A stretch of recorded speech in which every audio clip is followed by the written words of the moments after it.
A guerra entra em uma nova fase crítica enquanto o mundo assiste a movimentações que podem definir o futuro do conflito. Do colapso de operações russas à previsão ousada de Zelensky sobre o destino de Putin, dos avanços tecnológicos da Coreia do Norte às tensões diplomáticas que expõem as fraturas nas negociações, os últimos acontecimentos são um termômetro da instabilidade global. E você precisa entender cada detalhe, porque o que está em jogo vai muito além das fronteiras da Ucrânia. A Rússia sofre um revés estratégico que pode abalar seus planos para os próximos meses.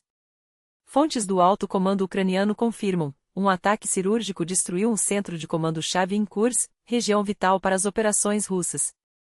Não foi um golpe qualquer, o alvo era um batalhão de elite, parte da 18ª Divisão de Fuzileiros Motorizados, e entre as baixas está um comandante de destaque. As imagens que viralizaram nas redes não deixam dúvidas, a precisão ucraniana acertou em cheio. Mas o golpe mais contundente veio em 20 de março, quando um ataque ao aeródromo de Engels eliminou 96 mísseis de cruzeiro, arsenal que Moscou reservava para uma ofensiva massiva entre março e abril. Sem esses recursos e com depósitos de combustível para aviões reduzidos a cinzas, a capacidade russa de sustentar operações prolongadas fica seriamente comprometida. A mensagem é clara: a Ucrânia não apenas resiste, como antecipa e desmonta os planos do inimigo. Enquanto isso, a Rússia responde com uma demonstração de força que revela sua vulnerabilidade. Um drone ucraniano invadiu o espaço aéreo de Briansk, mas foi abatido, detalhe que Moscou destacou como uma vitória. No entanto, a realidade é outra. Na mesma noite, mais de 80 drones de ataque e um míssil balístico Iskander-M foram lançados contra alvos civis na Ucrânia. Dos 42 drones ofensivos, 26 eram iscas, mas os danos foram reais. Pelo menos 10 impactos em Kharkiv, destruição em Dnipro, incluindo o histórico Palácio Potemkin, símbolo da herança cultural da cidade, e danos a residências e infraestrutura essencial. O balanço é cruel. Enquanto a Rússia celebra a derrubada de um único drone, dezenas de famílias ucranianas contabilizam perdas irreparáveis. Zelensky faz uma declaração que ecoa como um aviso: o fim de Putin está próximo. Em entrevista na França, o presidente ucraniano foi categórico: o líder do Kremlin teme o caos social e a erosão de seu poder, mas sua morte, literal ou política, será o ponto final dessa guerra. Quando ele desaparecer, tudo terminará, afirmou. A análise é fria: mesmo isolado, Putin ainda mantém influência, mas seu tempo está se esgotando. Zelensky também revelou a estratégia por trás da trégua temporária: expor a falta de vontade russa em cessar os combates de fato. E os fatos confirmam: embora não tenha havido ataques à rede energética ucraniana na última noite, mais de 100 drones foram lançados contra outros alvos civis. A mensagem é implacável: a Rússia não quer paz, quer subjugação. Enquanto isso, nos bastidores da diplomacia, as contradições se multiplicam. O enviado especial de Trump, Keith Kellogg, admitiu o óbvio: a Rússia não sairá da Ucrânia, apesar da ocupação não ser reconhecida internacionalmente. Luz está sob controle russo, mas Donetsk, Zaporizhzhia e Kherson seguem como territórios disputados, uma ocupação de fato, mas não de direito. As negociações continuam, mas o impasse persiste. E Trump, em uma rara admissão de frustração, deixou escapar: a Rússia quer encerrar isso, mas está jogando com o tempo. A pergunta que fica é: quem realmente beneficia a prolongação do conflito? Do outro lado do mundo, a Coreia do Norte exibe seu poderio tecnológico com um show de força duvidoso. Kim Jong apresentou drones com inteligência artificial e um avião de alerta precoce que, segundo ele, revolucionaria a defesa aérea do país. Mas analistas sul-coreanos são céticos: o equipamento parece obsoleto, pesado e vulnerável. Parece mais um protótipo para propaganda do que uma arma funcional, afirmou um porta-voz militar de Seul, sugerindo que a tecnologia pode ter origem russa. A dúvida persiste: será que Pyongyang tem mesmo capacidade de inovar, ou está apenas blufando?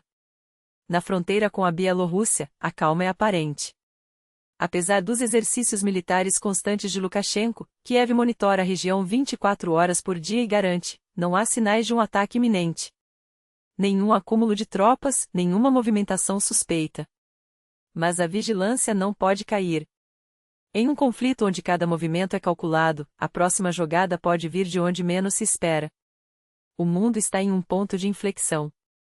A Ucrânia prova que pode virar o jogo, a Rússia mostra sinais de esgotamento, e os bastidores políticos revelam que ninguém tem um plano definitivo para encerrar essa guerra.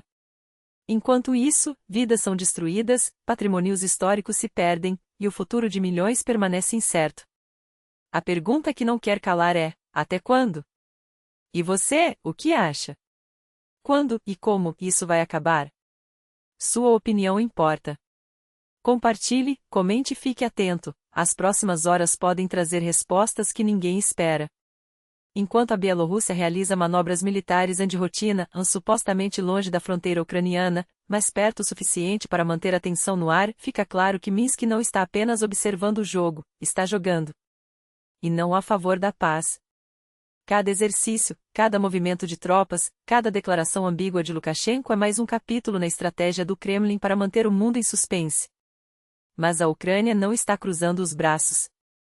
Pelo contrário, fortalece suas defesas na linha de frente, constrói barreiras estratégicas e prepara suas tropas para qualquer cenário, porque, quando a geopolítica vira um jogo de xadrez com vidas humanas, a única regra é não ser pego de surpresa. E as peças estão se movendo rápido. O presidente Zelensky não tem dúvidas, as tropas de Lukashenko podem ser arrastadas para esta guerra a qualquer momento. Não é teoria da conspiração, é cálculo frio. Em fevereiro, ele já havia alertado: assim que a Rússia deslocar suas novas forças para a Bielorrússia sob o disfarce de exercícios conjuntos, o próximo passo será a escalada. Mas o plano de Putin não para por aí.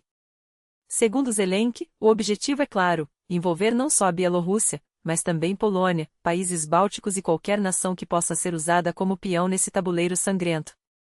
A pergunta que fica é: até onde essa espiral de violência vai nos levar? Lukashenko e a diplomacia dos ditadores.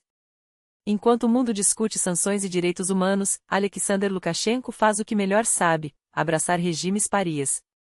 Seu ministro da Defesa, Viktor Krenin, foi recebido com honras em Mianmar, sim, aquele Mianmar, onde um golpe militar derrubou a democracia há anos e onde a junta governante é sinônimo de repressão brutal. O pretexto? Uma parada militar comemorando 80 anos das Forças Armadas do país. Mas todos sabem, quando ditadores se comprometem, não é sobre história que estão falando. É sobre sobrevivência. E não é a primeira vez. Há menos de um mês, Lukashenko rolou o tapete vermelho em Minsk para receber Min Aung Hlaing, o homem forte de Mianmar, que chegou ao poder pela força das armas. Antes disso, ele havia feito uma visita de cortesia a Moscou. Coincidência? Claro que não.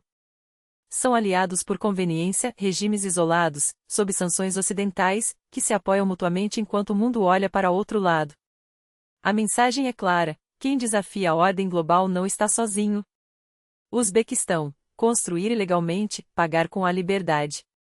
Enquanto a guerra domina as manchetes, o Uzbequistão dá um recado duro: quem brinca com a lei, perde mais do que dinheiro.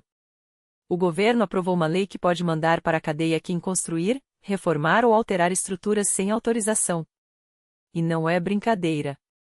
Entre os crimes que agora podem render uma cela estão: construções clandestinas ou reformas não aprovadas. Violações nas normas de segurança de prédios, como mexer em estruturas de suporte. Desrespeito aos planos urbanísticos, sim, aquele jeitinho de construir onde não pode agora tem preço. O detalhe crucial? Se for a primeira infração e o infrator corrigir o erro, pode escapar. Mas se alguém morrer por causa de um jeitinho arquitetônico, aí a pena será implacável. Uma lição que muitos países deveriam seguir: desordem tem consequências. Rússia de volta aos campos? O futebol acaba de se tornar política. Enquanto soldados morrem na Ucrânia, a Rússia pode estar prestes a voltar aos gramados. Fontes do Independent revelam: dentro da UEFA, há quem queira a reintegração da seleção russa até amanhã. Sim, a mesma Rússia que foi banida após invadir um país soberano. A justificativa? Esporte não tem nada a ver com política. Mas a verdade é outra. A Rússia não foi excluída por questões morais, foi porque 12 federações europeias se recusaram a jogar contra ela, e o número ia crescer.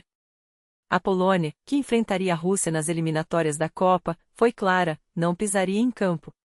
A FIFA, sem saída, teve que agir. Agora, com o Congresso da UEFA marcando para a próxima semana em Belgrado, o debate volta à tona. E não é só sobre a Rússia: a Associação Palestina de Futebol quer banir Israel dos torneios. O esporte, mais uma vez, vira palco de guerras que não acabam nos campos de batalha. E por falar em beleza que resiste. Enquanto o mundo arde, há lugares onde a vida insiste em florescer. Em Alisha, Taiwan, o Antren cerejeira corta montanhas entre floradas de sakura e picos nevados, um lembrete de que, mesmo em tempos sombrios, a natureza não pede permissão para ser deslumbrante. Mas a realidade não espera. A guerra não tira folga, as ditaduras não descansam, e as decisões que estão sendo tomadas hoje vão definir o amanhã de todos nós. Então, antes de fechar esta janela, pense: o que você faria se fosse decisor? Compartilhe sua opinião, marque quem precisa ver isso e fique ligado, porque as próximas horas podem mudar tudo. A equipe do Nesta não para. Para notícias em tempo real, siga nossos canais no Telegram ou na plataforma X. Obrigado por estar conosco. Até a próxima e que as notícias que virão sejam melhores do que as que deixamos para trás.